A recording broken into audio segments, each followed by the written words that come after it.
Mark and Teresa here from Out Office Camping. Teresa's holding the camera there. Here with my longtime friend Rich. He's going to give us a quick walk around of his setup in his truck. All right, Rich, why don't you go and tell us a little bit about your setup here? All right, what we have here is a 2008 Chevy Silverado Crew Cab, which is also my work truck daily driver. Okay. And I didn't want to get a bunch of equipment to have to tow around, to unpack it. As lovely as Mark and Teresa's setup is, it's a lot of damn work for one person. So all I wanted was something simple. So I settled on a truck bed tent, and the tent simply just, as it states, sets up inside the truck bed. So I'm up off the ground, I'm protected, and everything still fits, whether it's in the back of the tent or within the the storage or back seats of the truck. So this one is, I believe, a 6'8" bed with, with the tailgate down. I have it set up initially underneath because if any of you ever kneeled into the back of a pickup truck without any protection, it hurts. So I put in a mat that goes underneath of it, so it comes in as a cushion and it creates a flat surface underneath of the tent. And then what I put in here is I have a cot, a couple of levelers up underneath the feet just to keep the just to make sure we got the head tilting in the right direction. Sleeping bag, puppy blanket. Always have to have a puppy blanket. And then a mat for entrance, so slowing down from traffic with dirt. And then I've got a heat buddy. Or as Mark set up last night, I had a generator running and I had a small ceramic heater running in here on low setting, and it was perfect. Only because it was 26 degrees out. Yeah. Obviously you're in a tent. And I think we had 60-mile-an-hour wind gusts. It sure felt like it. Yeah. So what's really neat, which I thought was really cool, I love how, with this, it's just such a simple, and how much did you pay for this? I believe the tent was a whopping $99. Wow, so $100, put in the back of your truck. It's really neat how it has these little shelves here. You can put all those different things. It's like a traditional tent. And then you got the, the upper, what was you were saying? You were saying that's my entertainment system. Entertainment system. So I have my iPad up there laying face down on the net. Okay. So, so I just go to my downloaded movies. I play it. I lie in the bed. I look up. I get to watch a movie. Oh, that's so awesome. And if I hook it up into Bluetooth, I can put in 5.1 surround sound. Now, Rich, real quick too, back to the mats. It was just something really simple, but those are just like the regular square mats you said you pieced together, and then what was it used to keep them? I trimmed them down. I trimmed some of them down. Okay. Just to fit the length, and I'll pull these out so you can just get a better idea, because these are ones you'll see on like children's, their playroom floors or whatever, but they literally just interlock. They're interlocking squares. And then you said on the ends, you just used the Gorilla Tape? Yeah, because it comes with trim edges. So there's some Gorilla Tape on the bottom side, just holding in the finish edge. It fits perfectly between the wheel wells. And then when it's time to go, I separate them. I just bunge them together, and they're in just one 2x2 cube. That's great. Yeah, I just thought that was really important to kind of share with other people. Just a simple little solution, but having that extra insulation and protection on the bottom is key, especially maybe if you don't have like a cot in there, you're sleeping right on the bed itself. Yeah, and it does help. It gives you a little bit of an R factor for insulation, but primarily it gives you a softer, even place, because you can't really stand up, so you're always squatting down or kneeling, and because of the truck bed being uneven, if you put your knee in the wrong spot, you'll know it. All right. And then with your little kitchen setup here, what do you have around on this side here? I've really liked your bag there. Maybe you could also talk about like some of your systems with food prep and stuff. I like to cook personally, so it's just my kitchen. So I have a set of spices here. Here's my kitchen scrubbing. I have a utility. I have my multi-tool. I've got a couple of knives, a piece of fat wood, a ferro stick. Here's one knife that I used earlier cooking. Whisk, and then another set of spices, which are I have them labeled whether it's red pepper, black pepper, cayenne, Now I noticed cinnamon. this was like, it looked like it was like a Husky bag, like from Yeah, it's Home a Husky, Depot. Yeah, it's a Home Depot Husky tool bag. So wow, so it's a tool bag you basically made into a little kitchen. Yeah. That's really great. I love how you have all the seasonings in there. What are some of the seasonings you have? All right, I have cardamom pods, Italian seasoning, onion, garlic, cinnamon, red pepper, black pepper, pink Himalayan salt. Here I have sea salt. I have whole nutmeg because I have a grater in here. Star of anise if I'm going to make, like, say, a lamb stew. I have chili oil, oregano, more garlic because you can never have too much garlic, more black pepper, and this is the secret. This is dehydrated soy sauce. Dehydrated soy sauce. So that you can, now I do have liquid soy sauce that I'll put in the cooler, but if you ever do any cooking where you want to add it in, it's really nice because you don't have to worry about carrying another liquid. All you gotta do is mix it with a little bit of water and you'll have instant soy sauce. So. And just a simple folding table. Yep. And you know, your water. I got a cutting board. I have a hanging strap, so I can find some place to hook. I can hook it up in here and then hang it from the back of the truck, subsequently from the handle. Oh, your bag, right. And then I have a larger knife. You have a lot of knives. Now, what is the reason for so many knives? These are primarily like camping knives, or like, say, a bushcraft knife. This is just a Mora.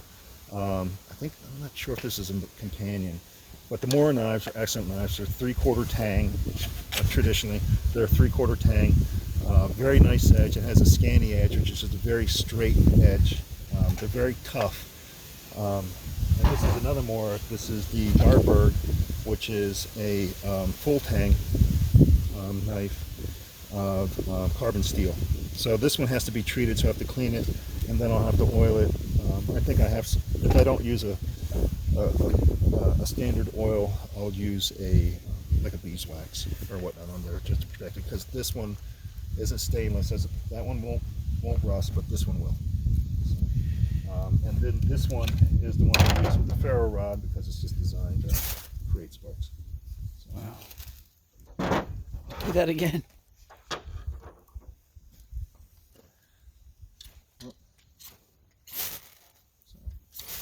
That's how I started the fire this morning. And all I did was put a handle on it. And then basically to bringing up a lot of your stuff, having the extended cab, you put a lot of stuff in just the traditional totes, I noticed. Mm-hmm. Yeah, those dry bags. I'll try to separate. Like, I have one small dry bag out here someplace that has my cordage in it.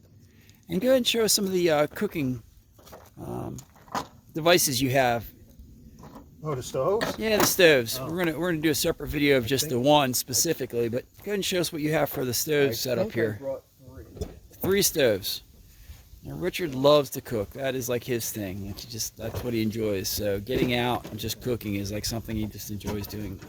Actually, you can say I brought 4. He brought 4 stoves. The number 1 stove is a wood grate for over top of the fire. Okay. Fire pit. All right, that's just plain and simple. Well, I might have brought 5. Okay, so we have the straight wood grate. Well, as far as cooking devices, this has been pressure cooker that we just made our lunch in, so I can move this out of the way right now. And we're going to do a video just of that. I have a Trangia stove, alcohol stove. So this one is, it's an alcohol burning stove, and these are the cooking rings. So you light it, the alcohol ignites and burns up, and you would put your pot up on top of there. And what is that really great for? That's enough for it can probably boil this 20 ounces of water in about 10 or 12 minutes. Okay. So So if you want to make a cup of tea, coffee, or if you have a dehydrated meal that you need to add some water to. And what's nice is that it goes into it. Oh, there it is. It goes into a net. It fits inside this Stanley. It has 2 nesting cups, which are currently being used, but the stove actually fits down inside one of the nesting cups. This fits on top, so everything fits inside, closes. This comes apart and fit on the outside, and right there would be your whole cooking center with cups and stove. And it runs off a simple alcohol. You can use heat, which is an alcohol additive for gasoline. Has a high alcohol content. That's what I'm burning in it right now. All right, what's next? This one is an old Apex. I think I got this one 35 years ago. 35 years ago. So it's a liquid fuel stove.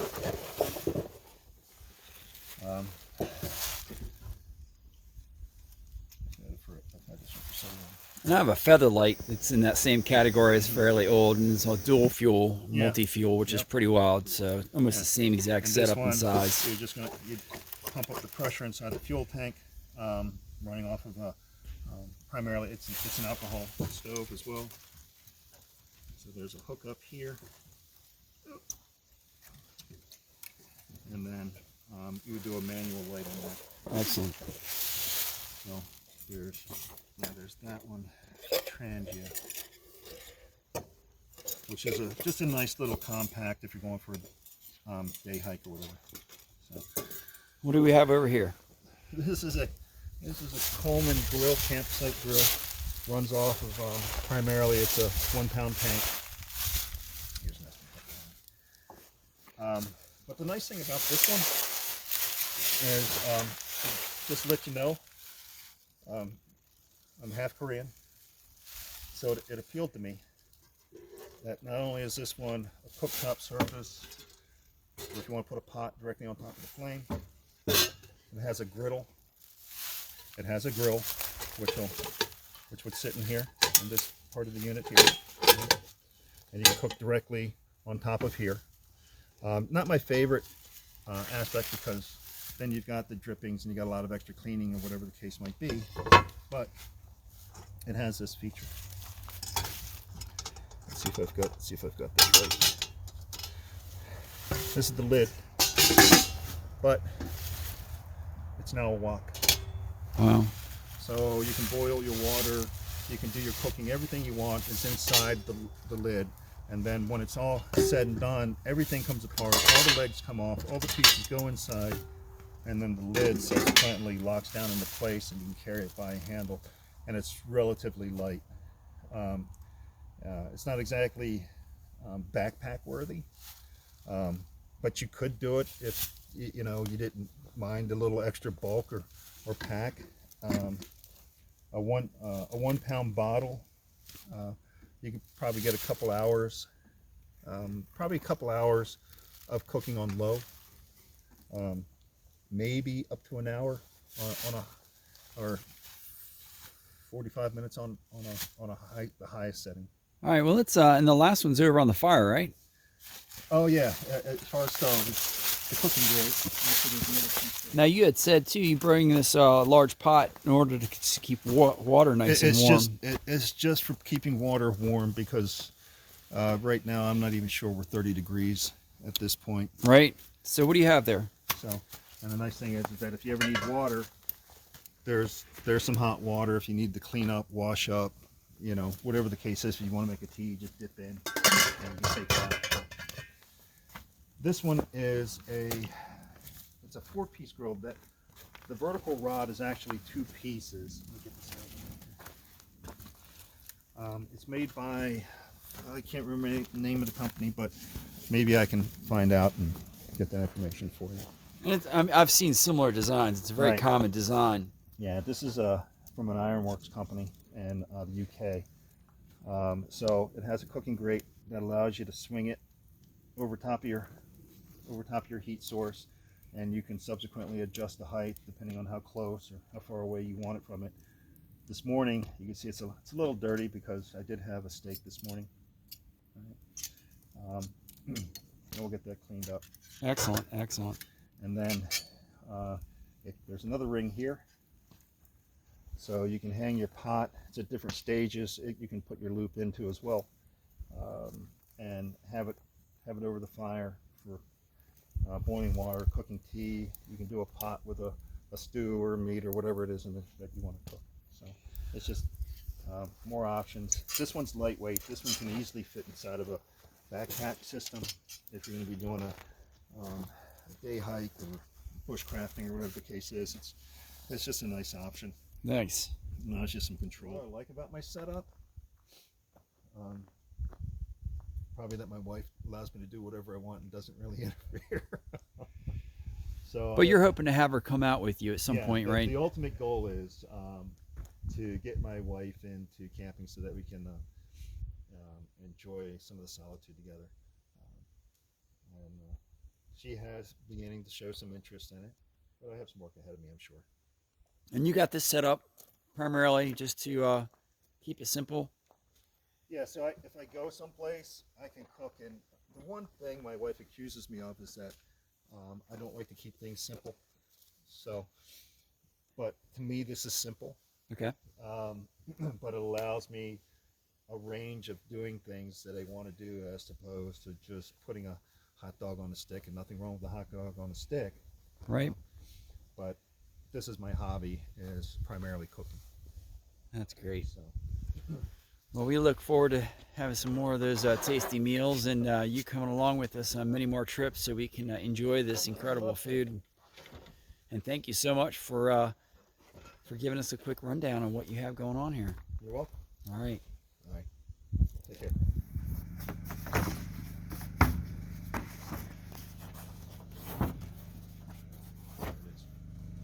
On one. Camping to go.